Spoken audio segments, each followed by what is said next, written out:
میرے بھائیوں، زندگی میں مسائل کا شکار ہو جائیں، غلط راہیں اختیار نہیں کی جاتی، جھوٹ کا سہارا نہیں لیا جاتا، رشوتیں دینے کے لیے مال جمع نہیں کیا جانا چاہیے، اور اپنے ناجائز کاموں کے لیے بڑے تعلقات نہیں بنانے چاہیے۔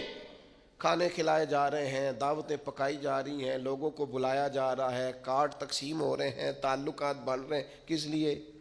یہ لوگ مشکل وقت میں کام آئیں گے۔ تجربہ کر کے دیکھ لینا، جس کی جیب کارڈ سے بھری ہوئی ہے نا مختلف لوگ، ٹائم آنے پہ ملتا ہی کوئی نہیں۔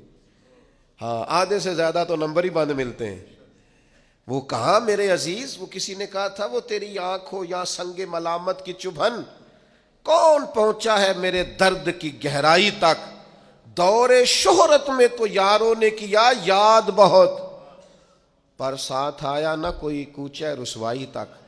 مشکل حالات میں کون ملتا ہے؟ ساری عمر ہی آٹا گد ہے، لکھاں کیتے نہیں پیڑے، تو جدو وقت آیا ہی محمد بخشا کوئی نہیں بیٹھا نیڑے۔ اس وقت میں اللہ فرماتے ہیں تو مجھ سے ڈر، میں تیرے لیے رستہ بنا دوں گا، تجھے گنجائش دوں گا، تیرے حالات ٹھیک کر دوں گا، لیکن شرط کیا ہے؟ اللہ سے ڈرا جائے، غلط راہوں کا انتخاب نہ کیا جائے، اپنے مالک کی طرف توجہ کی جائے، اپنے مسلح کو آباد کیا جائے۔